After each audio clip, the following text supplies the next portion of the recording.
नमस्कार दोस्तों, आज निफ्टी हमें एक तेज गिरावट देखने को मिला और निफ्टी ने अपना जो क्लोजिंग दिया है वो है 17,604 के लेवल के आसपास। लगभग निफ्टी में आज 1.61% की गिरावट के साथ निफ्टी ने इस लेवल पर अपना क्लोजिंग दिया है और ये तेज गिरावट हमें देखने को मिला। उससे पहले निफ्टी ने अपना जो ऊपर का रेजिस्टेंस लिया वो था 17,500 का, सब मतलब 2% के ऊपर आज गिरावट देखने को मिला। उसके बाद थोड़ा सा रिकवरी किया और रिकवरी करने के बाद 17,600 के आसपास उसने क्लोजिंग लगाया। तो बैंक निफ्टी में और भी हमें तेज गिरावट देखने को मिला। बैंक निफ्टी में 3% के ऊपर हमें गिरावट देखने को मिला, जहां से क्लोजिंग हुआ है 40,343 के लेवल के आसपास। ठीक है, ये है निफ्टी का व्यू। तो आने वाले टाइम पे निफ्टी में क्या और गिरावट हो सकता है, इसका एक ही जवाब है, हो सकता है। ऐसा नहीं कि हो नहीं सकता, पर ऐसा भी नहीं कि अगर निफ्टी में गिरावट हो रहा है और अच्छा स्टॉक अच्छे लेवल पे मिल रहा है, हम इस पे बाय नहीं करेंगे। Specially mid cap, large cap और ब्लू चिप स्टॉक, इन तीनों कैटेगरी स्टॉक को हम ट्रैक करेंगे अपने हिसाब से, अपने रिस्क कैटेगरी के हिसाब से। उन स्टॉक को हम अगर अच्छे लेवल पे मिलता है स्लोली जरूर एक्यूमुलेट कर सकते हो। उनमें से कुछ स्टॉक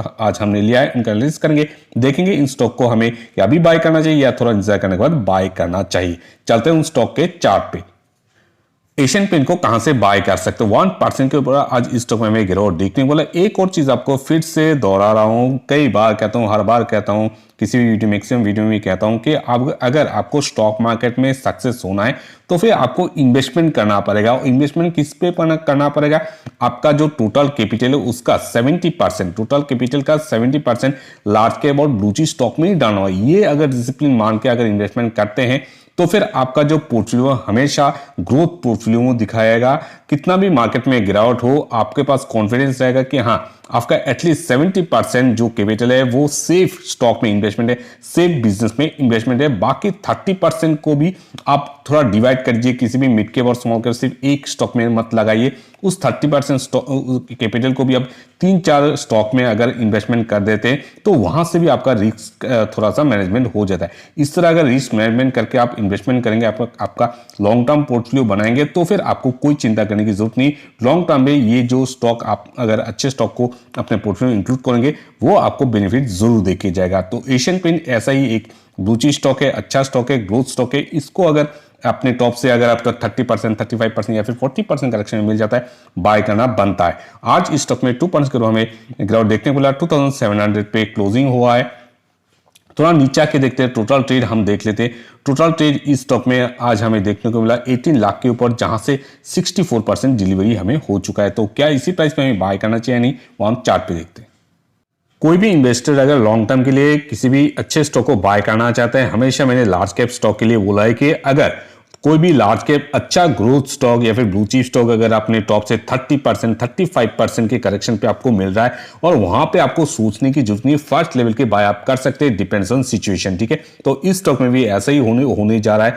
3500 के आसपास ये अपना हाई बना चुका है। उसके बाद इसमें आप देख सकते हैं कंटिन्यू स्टॉक में गिरावट नजर आ रहा है और अच्छी बात है एक ब्लू चिप स्टॉक एक अच्छे करेक्शन पे आ रहा है, तो कहां से इसको हम बाय कर सकते हैं। अभी ये स्टॉक ने क्लोजिंग दिया है 2700 के आसपास, तो फिर से किसी भी गिरावट में ये स्टॉक हमें मिल जाता है 2600 से लेके आप देख सकते हो ये जो 200 डेज मूविंग एवरेज वो है 2530-40 के आसपास। इस लेवल के आसपास अगर भी मिल जाता है या फिर 2500 के आसपास, इन दो लेवल से कहीं पे भी हमें एक सपोर्ट देता है या फिर एक रेंज बाउंड ट्रेड नजर आता है, सपोर्ट नजर आता है, जरूर इस लेवल पे हम फर्स्ट बाय जरूर कर सकते हैं। इसमें कोई गुंजाइश नहीं है, आप कर सकते हैं। हाँ, अगर इसके बाद भी स्टॉक में और गिरावट होता है, नेक्स्ट बाय करेंगे, नेक्स्ट 7% और 8% कहीं जहां पे भी जाके ये नेक्स्ट सपोर्ट लेता है वहां पे हम नेक्स्ट बाय कर सकते हैं। इस तरह स्लोली एक्यूमुलेशन कर सकते हैं लार्ज कैप स्टॉक में।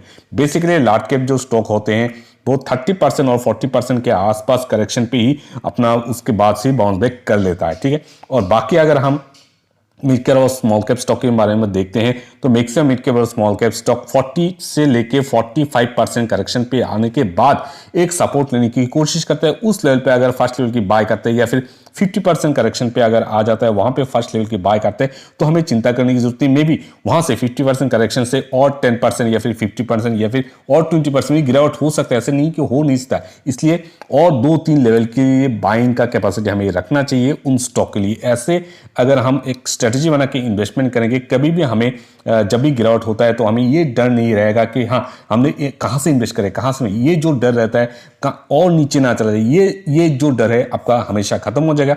और एक चीज आप कर सकते हैं, कभी भी अगर जो मिड कैप और स्मॉल कैप स्टॉक लेना चाहते हैं और आप कब ले, इसका एक ही सॉल्यूशन है। और कितना अमाउंट ले, 50% करेक्शन पे अपना टोटल इन्वेस्टमेंट अगर करना चाहते हैं, जैसे किसी भी स्टॉक में, जैसे डिक्सन को लीजिए, डिक्सन एक मिड कैप स्टॉक है।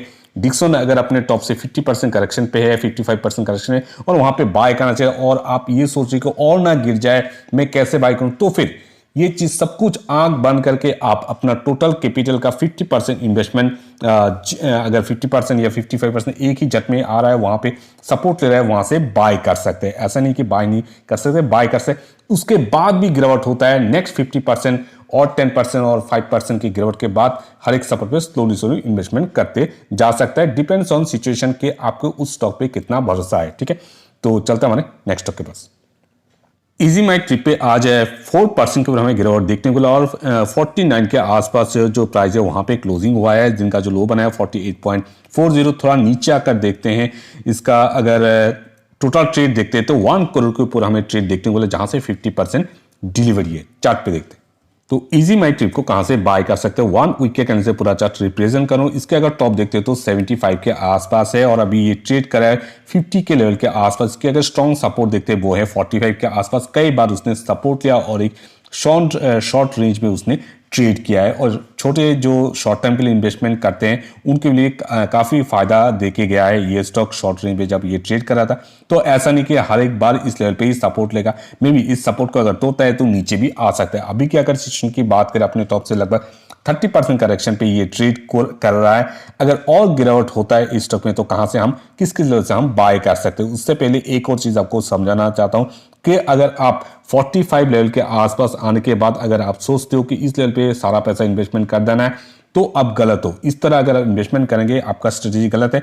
आपको हर एक लेवल के लिए, नीचे के लेवल के लिए बैकअप पैसा जरूर रखना चाहिए। अगर ये स्टॉक 30 या फिर 25 में भी आ जाता है किसी बड़े गिरावट में, वहां पे आपके पास बाइंग कैपेसिटी होना चाहिए। इस तरह अगर स्ट्रेटेजी बना के आप इन्वेस्टमेंट करेंगे तो कभी भी आपको नुकसान नहीं होगा और अच्छे स्टॉक में आप बने रहेंगे लॉन्ग टर्म के लिए। ठीक है, और अभी के लिए हम इतना दूर नहीं सोचेंगे, इतना ही सोचेंगे कि हाँ अगर 45 के लेवल के आसपास आता है तो फर्स्ट लेवल की बाय हम इस स्टॉक पे कर सकते हैं, डिपेंड्स ऑन सिचुएशन।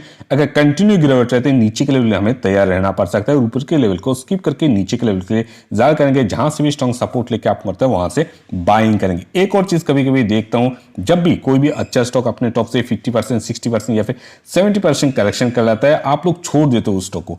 वही तो आपको अपॉर्चुनिटी है। 70% करेक्शन पे अच्छे स्टॉक अगर करेक्शन कर लेता है उनको आपको होल्ड करना चाहिए लॉन्ग टर्म के लिए। ठीक है, इस तरह का स्ट्रेटेजी बना के इन्वेस्ट करेंगे तब भी तो आपको एक मल्टीबैग रिटर्न देगा, ना कि 20% करेक्शन पे आया आपने बाय कर लिया वो स्टॉक मल्टीबैग रिटर्न देके जाएगा। ऐसा कभी नहीं होता। तो आपको क्या करना पड़ेगा, डीप करेक्शन पे ही अगर आप बाय कर पाते हैं तभी आपको एक मल्टीबैग रिटर्न देने की कैपेसिटी रखेगा अच्छे स्टॉक्स। हमारा नेक्स्ट जो स्टॉक है वो है एक्सिस बैंक। और जो बैंक निफ्टी है काफी भागा हुआ है, बैंक निफ्टी काफी भागा हुआ है। बैंकिंग सेक्टर के जितने भी स्टॉक है काफी भागा हुआ है। अगर बैंक निफ्टी कोई भी करेक्शन होता है, शॉर्ट टर्म के लिए करेक्शन होता है, तो बैंक निफ्टी के जितने भी अच्छे स्टॉक है उन पर भी हमें गिरावट दिखाई पड़ सकता है। तो एक्सिस बैंक एक वॉलेटाइल स्टॉक है, उसके बाद भी अच्छा रिटर्न देके जाता है ये स्टॉक शॉर्ट टर्म के लिए। लॉन्ग टर्म के लिए इसको बिल्कुल रिकमेंड नहीं करूंगा। लॉन्ग टर्म के लिए आप HDFC bank, Kotak Mahindra bank, ICICI bank को आप टारगेट कर सकते हैं ब्लू चिप स्टॉक में। ठीक है, इसकी अगर टॉप देखते हो तो 900 के ऊपर उसका टॉप है, अभी ट्रेड करा है 874 के आसपास। तो मुझे लगता है थोड़ा सा इंतजार आपको करना चाहिए। एटलीस्ट आपको इस लेवल पे आने के बाद जो कि है 800 के आसपास अगर ये स्टॉक आपको मिल जाता है और वहां पे सपोर्ट दिखता है तभी हम बाय करेंगे। अगर कंटिन्यू गिरावट रहता है या फिर मार्केट में वीकनेस रहता है हम बिल्कुल बाय नहीं करेंगे। जल्दबाजी करने की कोई जरूरत नहीं। हम थोड़ा सा इंतजार करने के बाद ये स्टॉक अगर हमें मिल जाता है 750 के लेवल के आसपास, वहां से हम बाय कर सकते हैं। डिपेंड्स ऑन सिचुएशन हम बाय करेंगे।